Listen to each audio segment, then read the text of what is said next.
எல்லாருக்கும் வணக்கம். நான் வந்து திலீபன், ஆர்மனேரி இன்ஸ்பெக்டராக இருந்தேன். இன்றைக்கி ரிலீவ் ஆகி ட்ரான்ஸ்ஃபரில் சேர்மாதேவி போகலாம்னு போக போகிறேன். இந்த சுச்சுவேஷனில் இப்படி பர்டிகுலராக நியூஸ் 7, நியூஸ் ஜே ரெண்டுத்துலேயும் பாலியல் புகார் அப்படின்னு சொல்லிட்டு ஒரு நியூஸ் வந்துட்டுருக்கு. பட்டு என்னுடைய கடமை, என்னுடைய தரப்பு நியாயத்தை நான் சொல்லிடணும். ஏன்னா முதல்ல போடப்பட்ட செய்திகள் வேகமாக பரவிடும். பட் அதுக்கப்புறம் அதில் தப்பு இல்லை அப்படின்னு நிரூபிக்கப்படும் போதோ அல்லது உண்மை வெளியே வரும்போதோ அது வேகமாக பரவாது. ஸோ என்னுடைய நிலைப்பாடை நான் சொல்கிறதுக்காக தான் என்னுடைய இன்ஸ்டாகிராம் எடுத்திருக்கிறேன். ஸோ அதிகாரிகள் யாரும் வருத்தப்பட வேண்டாம். ஸோ இப்போது பாலியல் புகார் வன்கொடுமை அப்படின்றத விட பாலியல் புகார்னு சொல்லியிருக்கிறாங்க. பர்டிகுலராக என்னுடைய ஸ்டேஷனில் ஒரு 6-7 பொம்பளை பிள்ளைங்க இருக்கிறாங்க. நல்லா வேலை பார்க்கக்கூடியவங்க மட்டும்தான் இருக்கிறாங்க. எந்த ஒரு பிள்ளைகளுக்குமே நான் வந்து வேலை செய்யலைன்னு கொஞ்சம் ஹார்ஷாக பேசுவேனே தவிர மற்றபடி அவங்கள மென்டல் டார்ச்சரோ அகனியோ ஏற்படுத்துகிற மாதிரி அவங்கள இது பண்ண மாட்டேன். இன்றைக்கி கூட ஏதாவது ப்ராக்ரஸ் இல்லைன்னா திட்டுவேனே தவிர மறுநாளே வந்து சரி ஒன்றும் இல்லை பாப்பா பார்த்துக்கலாம் அப்படி பேசக்கூடிய டைப். என் பிள்ளைங்கன்னு சொல்லி தான் பேசுவேன். இது என்னுடைய ரோல் காலில் என்னுடைய ஸ்டேஷனில் இருக்கக்கூடிய 66 போலீஸை கேட்டாலும் தெரியும். நான் ஒவ்வொரு பொம்பளை பிள்ளைங்களும் என் பிள்ளைங்கன்னு சொல்லுவேன். என்னை விட வயசு அதிகமாக இருக்கிற பொம்பளை போலீஸே அது என் பிள்ளை அப்படின்னு தான் நான் சொல்லுவேன். அது அவங்கள வச்சுட்டும் சொல்லுவேன், அவங்க இல்லாத நேரத்துலேயே நான் சொல்லியிருக்கிறேன். ஸோ இந்த மாதிரி ஒரு புகார் என் மேலே வந்திருக்காது அப்படின்றத நான் 100% நம்புகிறேன். என் ஸ்டேஷனில் இருக்கக்கூடிய பிள்ளைகள் என் மேலே அப்படி ஒரு புகாரை கொடுத்துருக்க வாய்ப்பில்லை. அப்படி கொடுத்துருந்தாலும் தமிழ்நாடு காவல்துறையில் CUG நம்பரில் எனக்கு தெரிஞ்சு வாட்ஸ்அப் வச்சுட்ருக்கிறது ஒரு சிலரில் நானும் ஒருத்தன். என்னுடைய மொபைல் என்னுடைய அதிகாரிகள் எப்போ கேட்கும்போது நான் கொடுக்கறதுக்கு தயாராக இருக்கிறேன். ஆனால்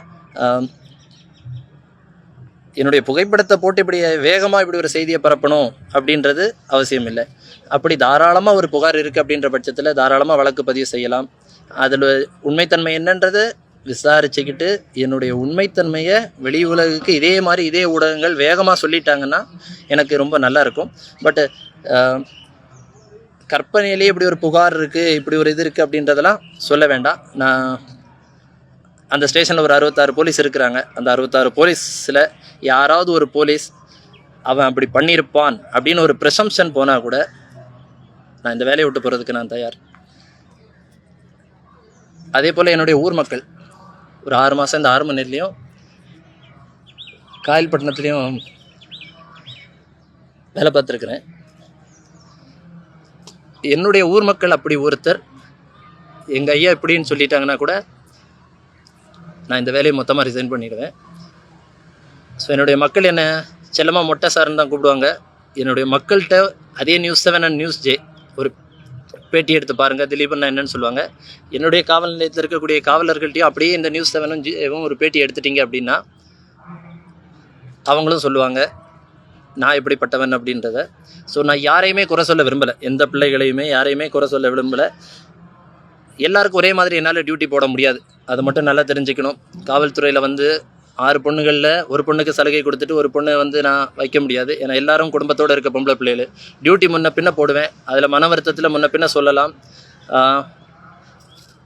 ஏன்னா என்னை நம்பி நான் 150 சின்ன பிள்ளைங்களை வச்சு நான் ஒரு ஃப்ரீ ஸ்போர்ட்ஸ் கிளப் நடத்திட்டுருக்கிறேன். ஸோ அந்த பிள்ளைங்க கூட என்ன அப்படி இப்படி இருந்திருந்தால் 4 வருஷம் என் கூட யாருமே இருந்திருக்க மாட்டாங்க, நான் தனியாக இருந்திருப்பேன். ஸோ இந்த நியூஸ் 7 நியூஸ் ஜே நீங்கள் போட்டிருக்க செய்தியை மறுபரிசீலனை செய்யணும்.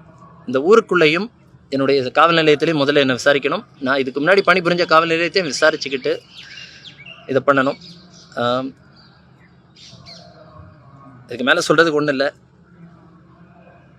இந்த புகார்லேருந்து நான் விடுபடாமல் இந்த சேர்மாதேவி காவல் நிலையத்தில் நான் பணியில் சேர மாட்டேன். அப்படி தேவைப்பட்டால் என்னுடைய ரெசிக்னேஷன் லெட்டரை அடுத்த 7 நாளைக்குள்ளே நான் அனுப்பிடுவேன். ஏன்னா கௌரவத்துக்காக வேலை பார்க்குறவங்க, சம்பளத்துக்காக வேலை பார்க்கல. நேற்று கூட என் டிரைவருக்கு 6500 கடன் கொடுத்துருக்குறேன். என்னுடைய ரைட்டருக்கு ஜபாக்கு ஒரு 5000 மாதம் கடன் வாங்குவேன். ஏன்னா நான் சம்பளத்தில் வேலை பார்க்குறவன். இவங்களுக்கு நேற்று நான் ஜிபேயில் பண்ணியிருப்பேன், அது அந்த பிள்ளைகள்கிட்ட கேட்டால் தெரியும். ஸோ போலீஸ் வேலையை நான் கடன் வாங்கி பார்க்கக்கூடியவன். நான் நினச்சா எப்படி வேணாலும் வாழலாம். பட் இது கௌரவத்துக்காக போடப்பட்ட யூனிஃபார்ம். இந்த புகார்லேருந்து நான் விடுபடலைன்னா கண்டிப்பாக இந்த டிபார்ட்மெண்ட்டில் நான் இருக்க மாட்டேன்.